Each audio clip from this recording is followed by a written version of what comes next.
me get to Malone in Lakewood real quick. Hello, Malone. Hey, what's up, guys? Hi, Malone. Go ahead. Hey, I just wanted to give you a quick thought here, and let me land the plane for a second. So we drafted Dylan Gabriel to be a 3-year backup quarterback for Kevin Stefanski. That was the plan for Gabriel. Shedeur Sanders was a dart throw. Fast forward to this Sunday. I would prefer every single week ends in a Browns field goal loss. After the rookies play incredible, after the offense looks competent, and then we lose by a field goal. Because, guys, the plan is next year. If you wanted Stefanski gone, you had last year to do it. You didn't fire him. You got to let him get through this season regardless. Schmidt, doesn't matter. This guy, keep him out there. If we lose playing that well by a field goal every week, we will be blessed by the football gods, okay? That is how we rebuild this thing, is playing so well and getting screwed by a doink every single week. How do I don't care about old man lineman, insert name here. I don't care.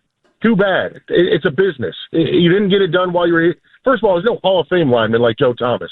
If it was Joe Thomas, I'd have a better argument against doing that. But we played fantastic. Well, no, Joe would have been a Hall of Famer on no matter what team he played on. The issue is a guy like Joel Bitonio. We're not protecting a Hall of Famer like Joe Thomas. But that's the difference. By going out there and winning. You know what I mean? That's where I absolutely disagree with you. Joel Bitonio could have been a Hall of Famer had he made the playoffs more than twice. Had he won more than one playoff game. If Joel Bitonio played for the Kansas City Chiefs, Joel Bitonio will wear a gold jacket. Playoffs are not a Hall of Fame stat. Nobody cares how many times you've been to the playoffs. Look at his stats. Look at the All-Pro. Look at the Pro Bowls. I'm telling you right now, Malone, Joel Bitonio, if he played for the Kansas City Chiefs, he will be wearing a gold jacket if he played for Kansas City. He would be wearing a gold jacket if he bought a gold jacket. Okay. If he went somewhere to buy a gold jacket, that's a nice cheap line, but you know you're wrong, and we all know you're wrong on that. 100%. He's not even healthy enough. You are 100% wrong. You could not be more wrong on that. I was willing to meet you I don't condone losing, and I don't want to lose, and I don't want to agree with you on that. But Nick had said it yesterday, and I saw Nick's point of view. He goes, if you're going to lose a game, that's the best way to lose a game because all your kids played well. But I don't want to go out there and lose because, again, how many of these teams that have tanked has it really, really, really, truly worked out for? And if you give me the Commanders, I almost call them the Commodores. If you give me the Commodores and Lionel Richie, I'm going to show you 20 years before where they lost, and then they finally got lucky. So now the plan is luck. And the plan should never be luck. The plan is not to tank. The plan is to go play as well as your personnel is without making everything about winning. That's tanking. That's tanking. Not playing as well as tanking. We're not starting We're not starting bench players out there. We're going out there with our best foot forward, and we're going out there developing young guys. Not playing to your best and not wanting to win is tanking, Malone. That's exactly what it is. You just gave me the definition of it. That's what it was. I can't believe you didn't give him the boot. But wait a second. So what is he? It's your call, Owen. Yeah, I know. But I'm confused. What is he arguing? He was glad we lost. He was glad we lost. Oh, okay. And then it got really weird about Joel Bitonio, which maybe I should have bogged it down about that. Yeah. But I know he's wrong, and the voters for the Hall of Fame would know he's wrong because we talked to the voters of the Hall of Fame, and that's what they say. It's more than the people in Cleveland, for Christ's sake. The only time you really need to start talking about a tanking situation and is a team that's already losing a bunch of games, and then the question is over the last month of the year, who are you playing? What are you doing? Who is quarterbacking? You don't need to talk about it today. Look, if they're a bad team, the losing happens. It permeates anyway. And you're always going to have stiff competition with the other losing teams. I will say this. There were people, I remember in the training camp, that were like, why even bother starting Joe Flacco? You're wasting your time. Well, I can tell you why. Harold Fannin, right? Yeah, thank you. Okay, Samson. Thank you. I mean, if DTR is your starting quarterback, what are we saying about Harold Fannin today? If DTR was your starting quarterback Sunday? Where was Harold Fannin? That's what we you would wouldn't be even saying. have gotten first downs. Where was Harold Fannin? Why did we draft this guy in the third round and we can't even find him? That's what we'd be saying. It's one of the greatest points you've ever made. You've made a lot. I got to give credit where it's due. But it's one of the greatest points you've ever made. It's so obvious. Like at least Flacco can conduct an offense, put the ball on, and I get it. He wasn't flawless on Sunday, but he was damn good enough to where you can at least evaluate where you are at offensively. That level of thinking is insane. Like, we may get to a point this season. I was willing to say it last year. Like, I will never, ever hope they lose. It will never, ever happen. I will never secretly hope they lose or outwardly hope they lose for anything, because I don't believe in tanking. We may get to a point where I don't care if they lose. We may get to a point there. Like, we got to the point last year, late December, I did not give a bleep that they lost some of those games. I felt bad for Joel, maybe because it was maybe his last season, I thought, but he's back this year. I'll get to the point where if they lose enough, I will not care if they lose. But that is insane to start the season thinking that. And they've done that before. And by the way, they still botched it. We're still dealing with this 9 years later. Like, do we not understand it? Like, they did. They tried that before, and even they said they don't want to do it. The Jaguars, how many times did they tank it out? How many times did it actually work? The Dolphins, how many times did they tank it out? How many times has it actually worked?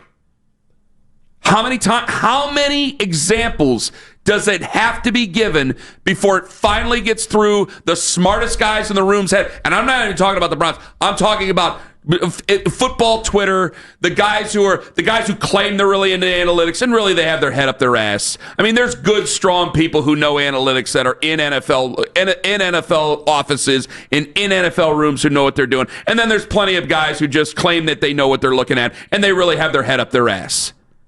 And that's the issue that I have. Because you sit there and tell me that they're supposed to lose of it, and even then they still screw it up. And you keep telling me that the Browns are getting the results that they need. The Browns are getting the results that they need. They got guys playing well, and they're still losing. And what did we do the last time? What did we do the last time? What did we do the time before? What did we do the time before that since 1999? How many times does it take before it finally gets through some of your heads while you host your shows and your podcasts and you laugh at the Browns? Literally quite laugh at the Browns. But hey, they got great guys. Kevin Stefanski's a genius. Andrew Berry, infallible. Never question them. Never say anything about them. People in Cleveland, the radio shows in Cleveland are boobs. They don't know ball. I know ball. And I'm telling you right now, this is what they need to be doing. Okay, why? Because you believe the garbage about what they said about the owner? Okay, just making sure. Because there's two guys here who know the truth. There's another guy over the Athletic here who knows the truth. Two guys over the Athletic who know the truth. Okay. That's fine. We all believe what we want to believe, but I only see it in the evidence. I got teams that haven't tanked it out. I got a couple of teams that, you know what, they got lucky. They were based around their quarterback. Their quarterback got hurt. It happened. But I got plenty of teams that just don't tank it out, and they find ways to be good. How many people picked the Packers? How many people have picked the Packers to go to the Super Bowl this year? How many? Many? How many years did they tank? How many years did the Green Bay Packers tank? I want to know. All you smart guys who have your head up your ass, how many years did the Green Bay Packers tank? Okay. Can I rest my case now? Sorry, Tiger got out of the cage here, Tone. Let's get back to brass tacks. You want to get back to it? You want to do it? Okay. All right. The reason that people are so mad, like some people are like, calm down. It's only one game. The reason why Browns fans were so mad about Sunday, it was that your rookies played so well. It was that the rest of the team played so well. It was that a kicker cost you the game. Well, at least we believe he did, even though, boy, Lima, you poked a great hole into it on the phone yesterday. We were like, well, you still had time to go back down the field. You still had time to, if you wouldn't have thrown the interception that was bobbled, do we sit there and blame Andre Schmidt? He would have got maybe a third chance to go out there or a second chance to go win the game or to take the lead. Are we sure that Joe Burrow wouldn't have gone down the field? Like, these are unknown knowns. We feel good about the rest of the team. We did, and I'm one of them. I mean, if you would asked, we did ask right after the game, like, who's the reason you lost the game? We all said the same thing, the kicker. But it wasn't the same as when a kicker misses game on the line, game-winning attempt, and it's a chip shot and then misses. That's clearly the kicker, right? Especially when you're underdogs, you're 5.5, 6-point underdogs. Everybody is gearing up for Cincinnati to actually be the Bengals again, and all they cared about was getting off to a good start. And yet, you played so dominantly defensively. There was still a lot of football to be played after that miss. After that last miss, and you had the ball, and you were driving, and you had the ball a couple of times in Cincinnati territory. and you came away, with no points, obviously.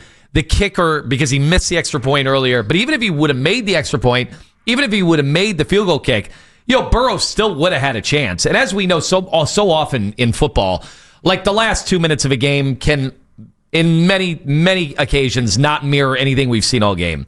Like quarterbacks just seem to be able to drive the ball at the end of games pretty easily because it's like a helter-skelter situation. It's just not the same. And I do wonder, like, Burrow, if you would have given him enough chances, would he eventually? I know we were dominant, and it looked impossible for him in the second half. But would he eventually had a chance to go down the field? Great players, if you give them enough chances, they're gonna cash in at some point. And that's why I really like Kevin Stefanski's game plan. I think some people calmed down by yesterday morning about it, but I really liked his game plan. Some people thought, well, he's coaching not to win. He's coaching not to lose. He's not coaching to win. I think he was coaching to win. I think that he knew that offense that they have, you do not want to get in a shooting match with them, especially because you're going back to your offense, but you have young guys, new guys within that offense. I don't think you wanted to do that. I think that defense played well enough to win that football game, and that's what made it so difficult to go through that process. But I also think a lot of fans are looking ahead of themselves going, okay, where's the first one?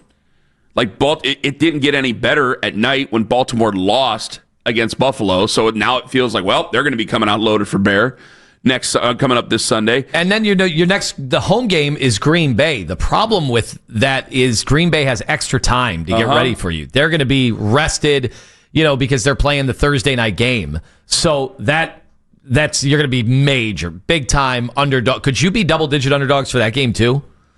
For the Green Bay game, it's still at home. But it still could be like 8.5, 9.5, depending on what they do on Sunday. Like if they go out there and they play well again on Sunday, win or lose, maybe it'll be 6.5, 7.5, somewhere in there.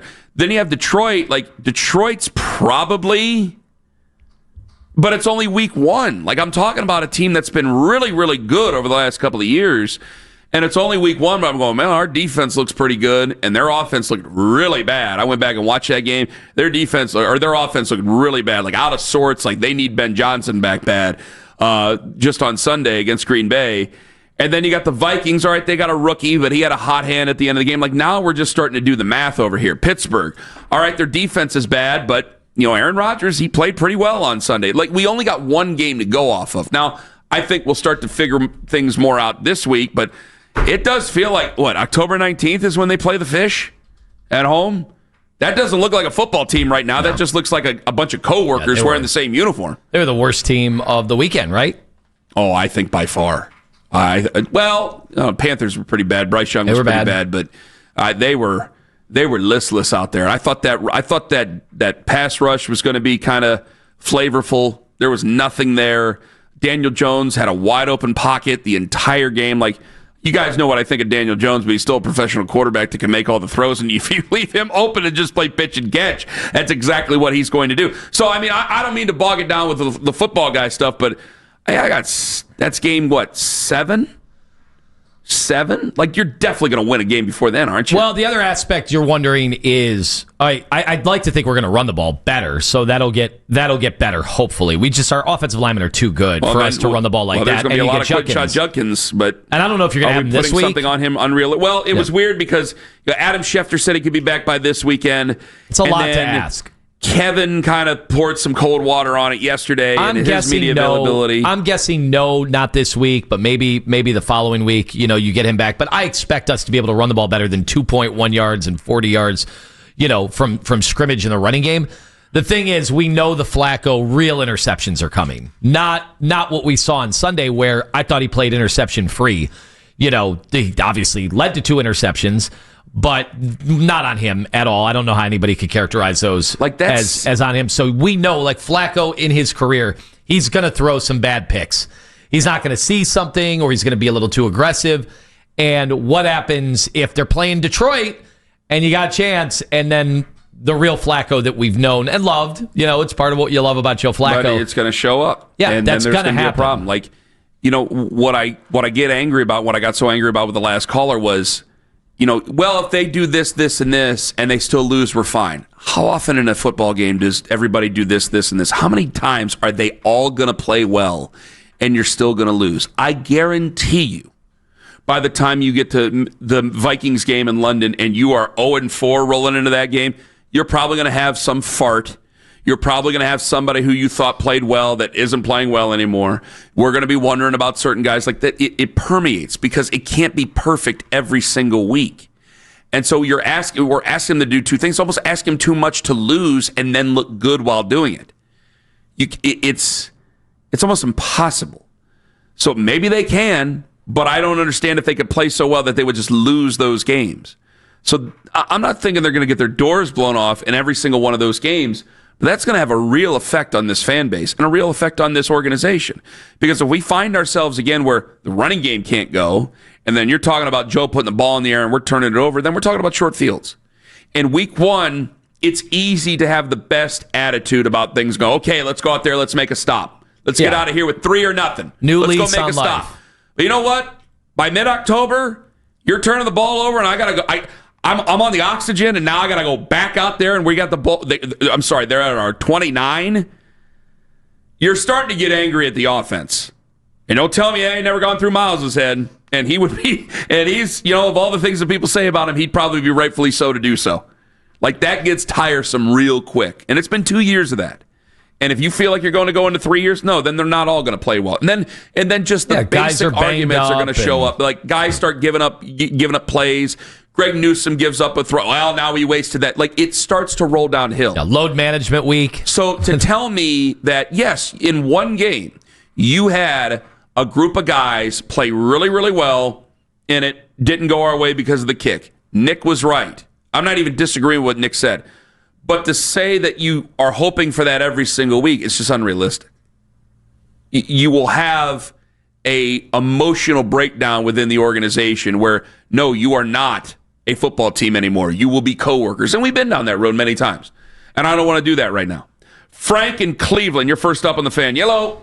Hey, what's up, fellas? Hi, Frank. Hey, man, I'm not, listen, I don't want them to lose, but what I saw Sunday, man, I was kind of proud of them, man. We ain't had in a long time a lot of our rookies looking good on the field at the same time. I know Njoku should be mad because I ain't seen him get the ball as much time as Fanny got the ball, but, man, we looked good. I'm glad Joe quarterbacking, man. He didn't press everything. Some of them sacks he took, he posted took them because last year he would have forced them. The interceptions, man, we cool, man. I ain't tripping. I wasn't expecting to win this season, man, but I want our rookies. If they finally took some picks and they looking good, and next year, man, I'm next year, but I want to see good football, and they play good football Sunday, man. What do you think about the front office and the coaching staff?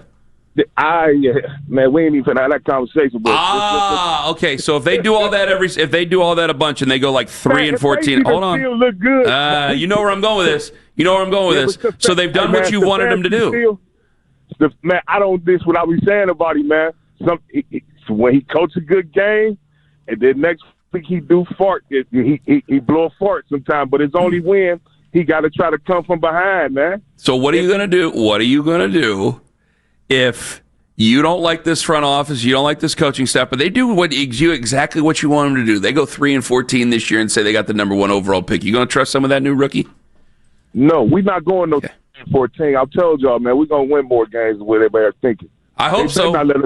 They better not let us come out of these first 6 games 500 because that rest of that slate. I'll tell you what, if Andre Schmidt goes out there and misses another one like that, I'm going to start looking at, if you're one of them players, you start looking around going, who's leading us now? It becomes very easy to be selfish in the NFL when you start losing. Like he mentioned David Njoku, I'm like, in my head, I'm going, well, David Njoku's check is going to cash. That's going to be fine. And he's a trade commodity coming up this trade season. So he can end up being on a very competitive football team very, very quickly. Like, that's what starts to go through your head because you lose. And I don't want that to happen. I want there to be a real big argument halfway through the year if you're in the hunt of what to do with David Njoku at that, not at an advanced age. I mean, good God, he started in the league when he was 20 years old. But he came in young. What to do with him when you have Harold Fannin, who looked real, real good on Sunday. I want that to be the argument instead of, all right, how much can we get for David? How much can we get for Wyatt? 216-474-0092. And maybe that's more of a hope. Maybe I need to be more realistic. We'll find that out in the coming weeks.